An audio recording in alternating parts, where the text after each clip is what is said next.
स्वागत है साथियों फिर से आपका।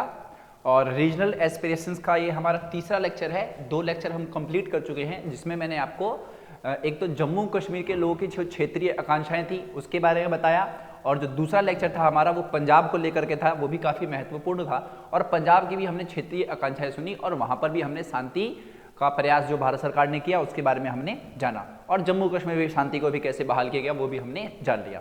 अब हम बात करेंगे काफ़ी मोस्ट इंपॉर्टेंट रीजन की, जो है आपका नॉर्थ ईस्ट मूवमेंट। ठीक है, तो इस वाली वीडियो में हमें मोस्टली जो जानना है वो जानना है नॉर्थ ईस्ट के बारे में।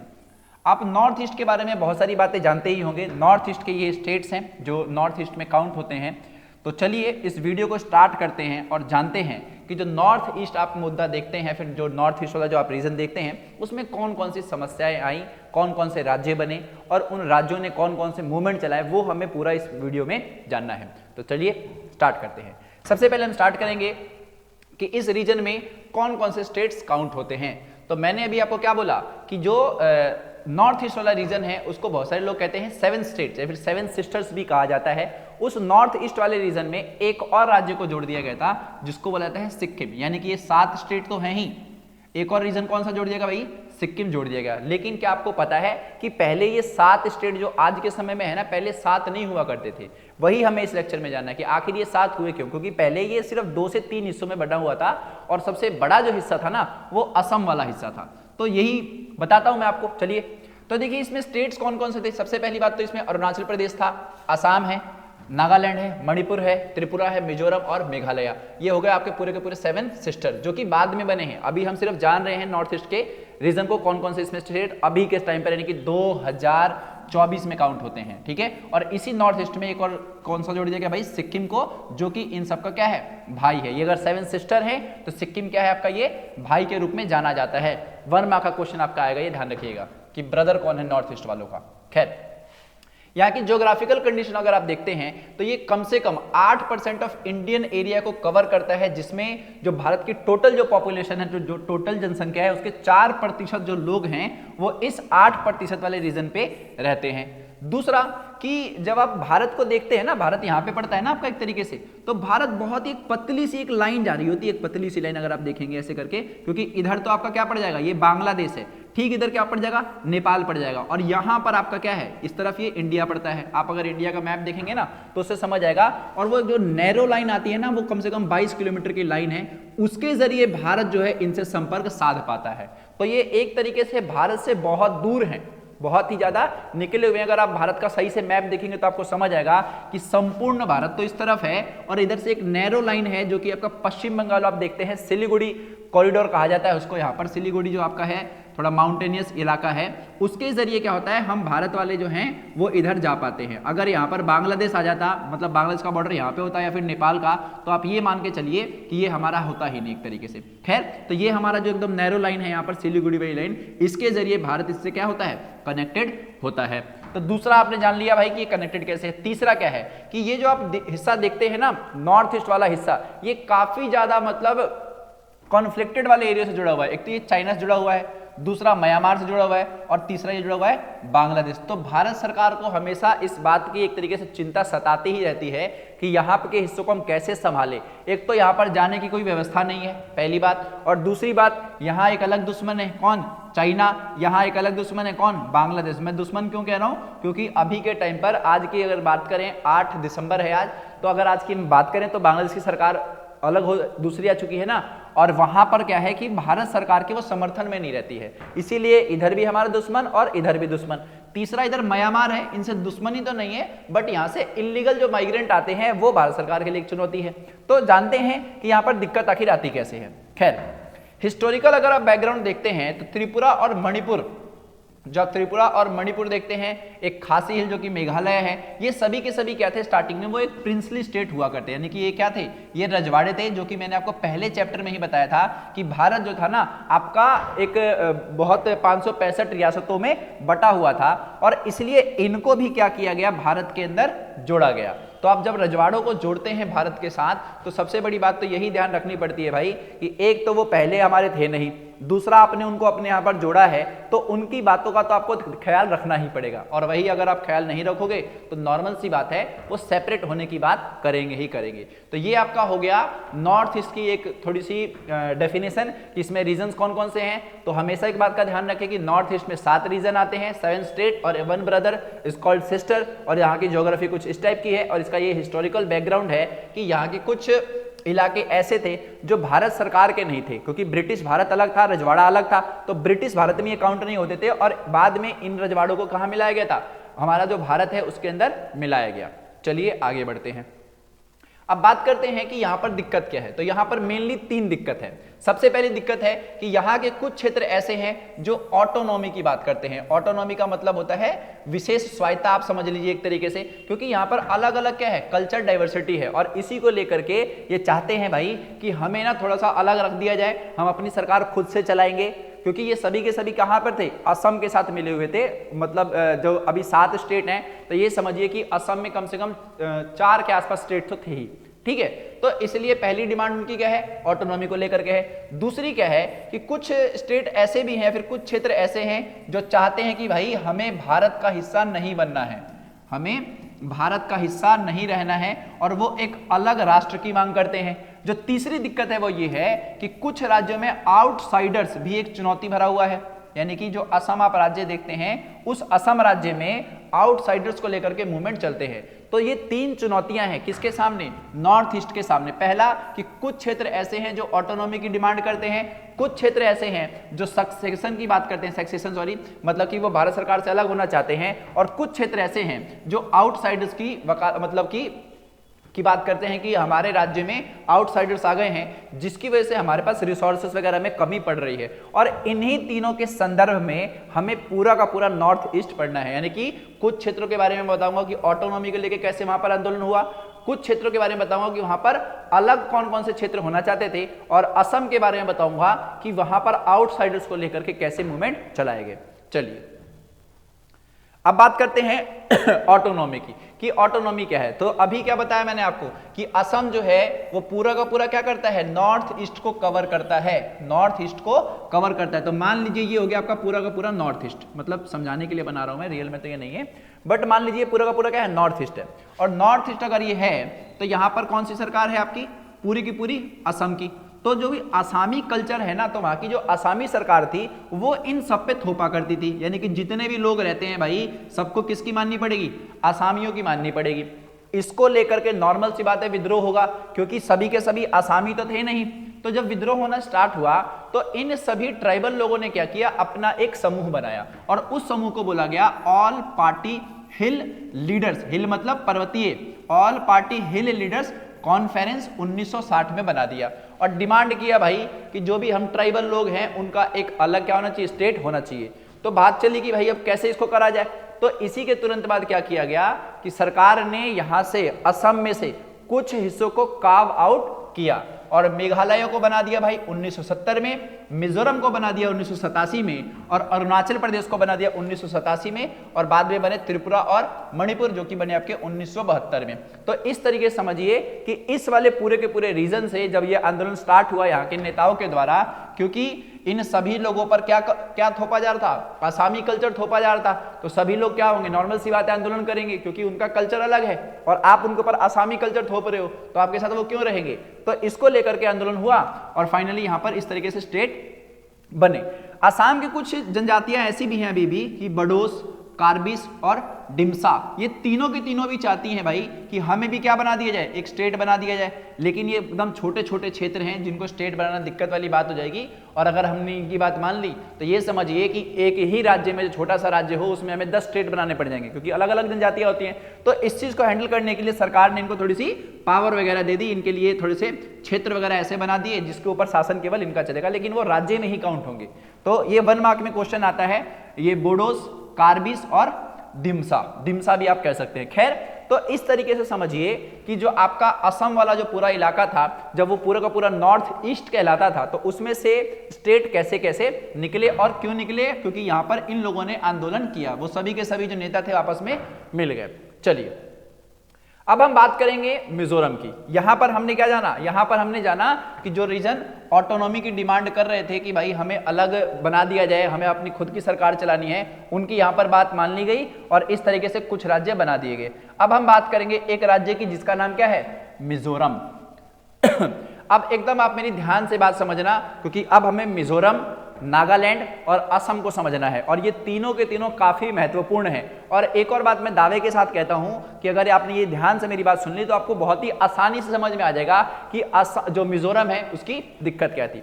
चलिए सबसे पहले बात करते हैं कि जो मिजोरम है, सॉरी मिजोरम जो है वो पोस्ट इंडिपेंडेंस कैसा था। इसको हम ब्लैक ले लेते हैं, कि ब्लैक नहीं ब्लू ले लेते हैं, खैर चलिए ब्लू। हाँ, तो पहले की हम बात करेंगे, यानी कि आजादी से पहले क्या था। तो जो आजादी से पहले जो आपका मिजो है, यानी कि मिजोरम जो आपका है, ये क्या था, असम का एक डिस्ट्रिक्ट हुआ करता था। क्या हुआ करता था भाई, असम का एक डिस्ट्रिक्ट था, असम का एक जिला था। क्योंकि अभी हमने मिजोरम नहीं बनाया है ना इसमें कहीं है, कब आया ये, 1987 में आया है। तो ये 87 में जो बना, तो ये कैसे बना ये मैं आपको बता रहा हूं, क्योंकि यहां पर बहुत बड़ा आंदोलन हुआ था। तो असम का ये हिस्सा हुआ करता था और 1959 में क्या हुआ, एक फेमाइन आया। फेमाइन मतलब एक तरीके से समझना है आपको, सूखा पड़ा, यहाँ पर एक काफी ज्यादा दिक्कत आई। और उस दिक्कत की वजह से क्या हुआ कि जब असम आप देखोगे ना, एक बार मैं आपको असम समझा दूं, असम है कैसा। जैसे कि मान लो अगर ये असम है, ये असम है ना, और इधर से एक और हिस्सा आता है, ठीक इधर की तरफ पड़ता है मिजोरम, यहाँ पर, यानी कि एकदम नीचे की तरफ पड़ता है। अगर ये पूरा का पूरा नॉर्थ ईस्ट है तो नीचे की तरफ क्या पड़ता है आपका, मिजोरम पड़ता है। मिजोरम की जो पहाड़ियां वहां पड़ती है। तो जब वहां पर फेमाइन आया था, तो उस फेमाइन की वजह से क्या हुआ ना कि जो असम की सरकार थी वो मिजोरम के लोगों को संभाल नहीं पाई, उनके ऊपर ध्यान नहीं दिया। तो आसाम का होकर के असम का एक क्षेत्र, यानी कि असम का एक जिला कौन सा था, मिजो हिल्स जो था, उसके ऊपर फेमाइन के टाइम पर असम की सरकार ने ध्यान नहीं दिया। तो नॉर्मल सी बात है और जाहिर सी बात है कि यहां पर क्या होगा, आंदोलन होगा भाई, कि हम भाई आपके साथ रहते हैं, आप हमारी सरकार में हो और हमारे पर ध्यान नहीं दे रहे हो। तो इसको लेकर के यहां पर आंदोलन होना स्टार्ट होता है और यहीं से स्टार्ट होता है मिजो नेशनल फ्रंट का। तो मिजो नेशनल फ्रंट एक पॉलिटिकल पार्टी है जो कि लाल डेंगा इसके नेता थे, अंडर द लीडरशिप ऑफ लाल डेंगा। और कब बनी है, 1966 में, यानी कि उस फेमाइन के कुछ समय बाद इस पॉलिटिकल पार्टी को बनाया गया। फेमाइन आया, फेमाइन पे ध्यान नहीं दिया, फिर आंदोलन हुआ और उस आंदोलन को लीड कौन कर रहा है, मिजो नेशनल फ्रंट। अब मिजो नेशनल फ्रंट जो आपका है, ये धीरे धीरे क्या हुआ ना कि ये सैनिक उस रूप में बदल गया। सैनिक क्या कहते हैं उसको, सैनिक संगठन के रूप में बदल गया। और सैनिक संगठन के रूप में बदल करके इसने अपनी डिमांड आगे रखी कि भाई हमें जो है ये असम के साथ नहीं रहना है, हमें अपना एक अलग बना दो, हम अपना अलग इंडिया के साथ ही नहीं रहेंगे, हमें एक अलग राष्ट्र चाहिए। और मिजोरम को जब आप मैप में देखोगे ना, तो मैप में आपको एक चीज दिखाई देगी कि मिजोरम किस देश के पास पड़ता है, पाकिस्तान के पास। अब यहां पर जब पाकिस्तान में लिख रहा हूं, क्या लिख रहा हूं यहां पर, पाकिस्तान, तो पाकिस्तान के पास, सॉरी बांग्लादेश के पास पड़ता है। लेकिन पाकिस्तान ने क्या किया ना, इसको सपोर्ट किया काफी। शुरुआत में भी काफी सपोर्ट था, जब बांग्लादेश नहीं बना था उस टाइम की बात है ये। तो उस टाइम क्या हुआ कि पाकिस्तान ने इसको बहुत बड़े स्तर पर सपोर्ट किया, क्योंकि पाकिस्तान जो आपका है वो दो हिस्सों में बटा हुआ था, एक था आपका ईस्ट और एक था आपका वेस्ट। ईस्ट कब तक रहा था, 1971 तक। मिजो नेशनल फ्रंट कब बना आपका, 1966 में। तो मिजोरम के ठीक आप लेफ्ट में जब देखोगे ना, तो वहां पर अभी के टाइम पे तो आपको बांग्लादेश दिखाई देगा, लेकिन पहले क्या था वो, पहले वो पाकिस्तान का एक हिस्सा था। तो पाकिस्तान ने यहां पर देखा कि भाई यहां पर एक आंदोलन हो रहा है जो कि भारत में हो रहा है, तो मैं क्या करता हूं, उसको सपोर्ट करता हूं। और यहां पर पाकिस्तान ने इसको काफी ज्यादा सपोर्ट किया और इसको लेकर के क्या हुआ, कम से कम 20 साल तक यहां पर गृहयुद्ध की स्थिति बनी रही, गुरिल्ला वॉर हुई और ये समझिए बहुत सारे जो लोग थे वो मारे गए यहां पर।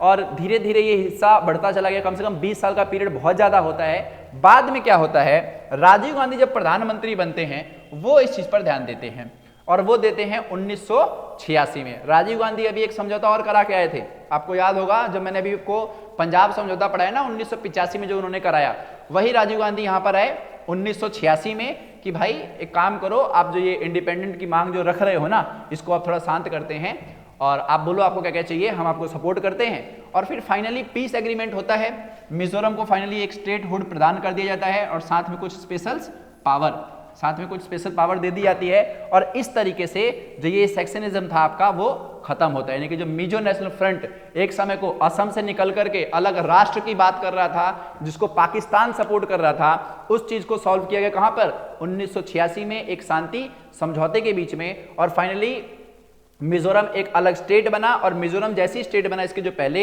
मुख्यमंत्री बने वो कौन बने, वो लाल डेंगा बने। इसका नाम आप ध्यान रखिएगा, लाल डेंगा, ठीक है। लाल डेंगा किसके थे, मिजोरम के पहले चीफ मिनिस्टर थे, ठीक है। करंट स्टेटस की हम बात कर लेते हैं तो मिजोरम आज के टाइम पर काफी ज्यादा पीसफुल और डेवलप क्या है आपका स्टेट है। और मिजोरम के लोग काफी वैसे बढ़िया भी होते हैं, आपने देखा भी होगा, काफी अच्छे किस्म के लोग होते हैं। और इस तरीके से मिजोरम का जो सेक्शनिस्ट मूवमेंट चल रहा था, इसको सॉल्व किया गया। तो आपको अच्छे से समझ आया होगा कि आजादी से पहले क्या दिक्कत थी। आजादी मतलब जब वो अपना अलग रहता था, फिर असम में जुड़ा, फिर असम के साथ ये दिक्कत आई, फिर जब ये दिक्कत आई तो उसको मिजो नेशनल फ्रंट लेकर के आए आगे, और फाइनली उसको पाकिस्तान का सपोर्ट मिला। 20 साल तक कॉन्फ्लिक्ट चला, फिर इस कॉन्फ्लिक्ट को रोका पीस एग्रीमेंट के जरिए, और जब पीस एग्रीमेंट हुआ तो फाइनली मिजोरम को असम से निकाल दिया गया और एक अलग स्टेट वो आपका बन गया, जिसके पहले मुख्यमंत्री कौन बने, लाल डेंगा। चलिए, तो ये जो सेक्शनिस्ट मूवमेंट था आपका, ये आपका किसको लेकर खत्म, मिजोरम को लेकर के तो खत्म। चलिए, अब हम बात करेंगे किसकी, अब हम बात करेंगे नागालैंड की।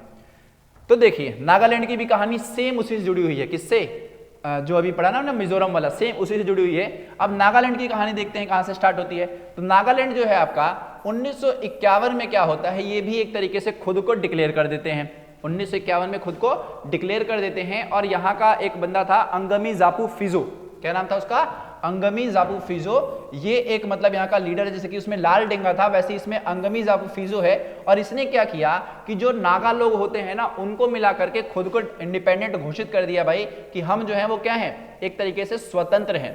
और बाद में धीरे धीरे इन्होंने सरकार की भी बात नहीं मानी, बोला कि भाई हम नहीं रहेंगे आपके साथ, मतलब भारत सरकार के साथ हम नहीं रहेंगे, हम अपना एक अलग राष्ट्र बनाएंगे।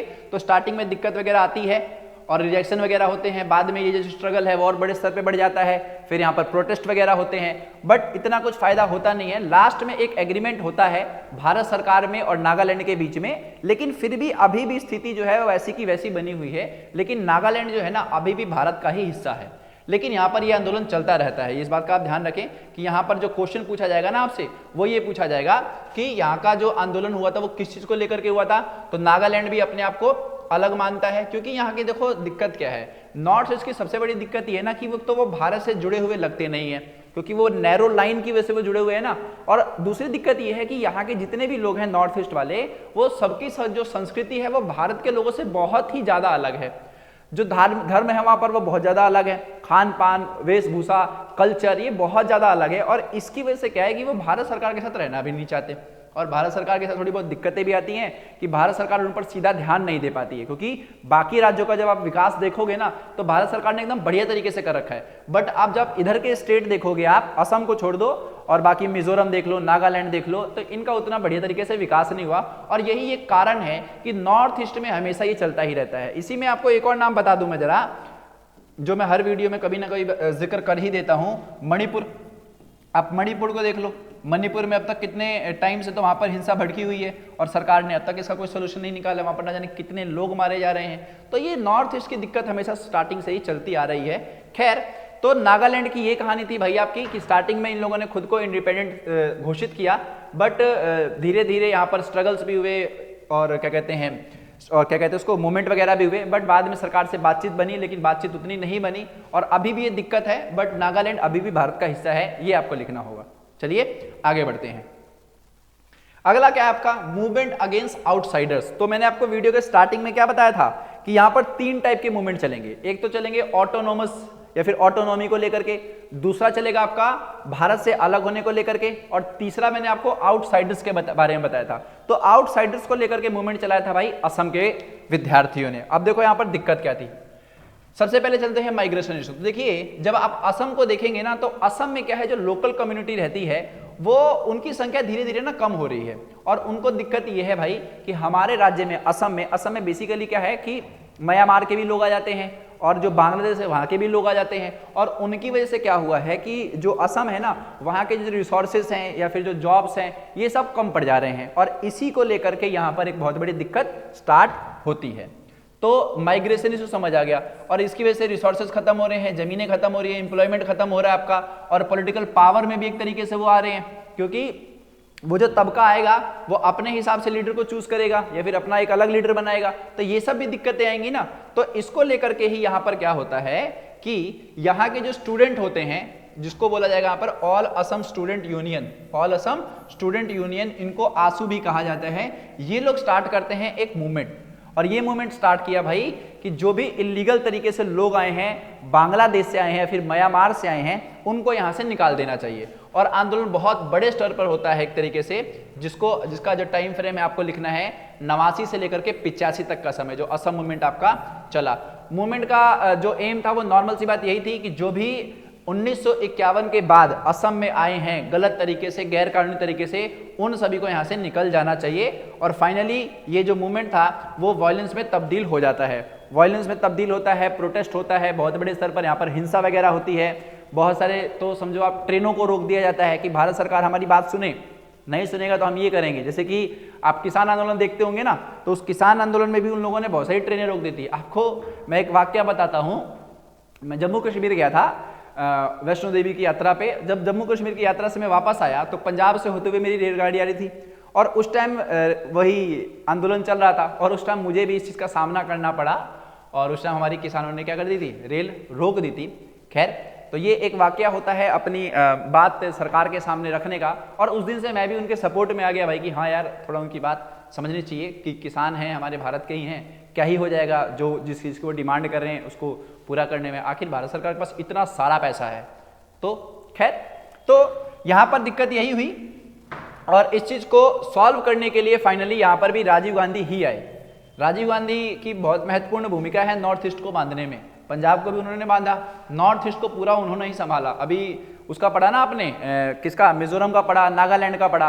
अब 1985 में राजीव गांधी के साथ फिर से यहाँ पर समझौता होता है, और राजीव गांधी के समझौते के साथ ये बात चलती है कि ठीक है भाई, हम आपकी बात को समझते हैं, और जो भी आउटसाइडर्स आए हैं, जो इलीगल तरीके से आए हैं, उनको ढूंढा जाएगा, उनकी पहचान करी जाएगी, और उनको असम से बाहर निकाला जाएगा, और यहाँ पर समझौता हो जाता है। ठीक है, अगला क्या हुआ, पॉलिटिकल आउटकम इसका यह है कि जो ये आसू के स्टूडेंट थे ना, इन लोगों ने क्या किया, असोम गण परिषद, असोम संग्राम गण परिषद, इनके साथ मिल करके अपनी एक पॉलिटिकल पार्टी बना दी, जिसका नाम हुआ असोम गण परिषद, सॉरी हाँ, इस नाम की उन्होंने पार्टी बना दी।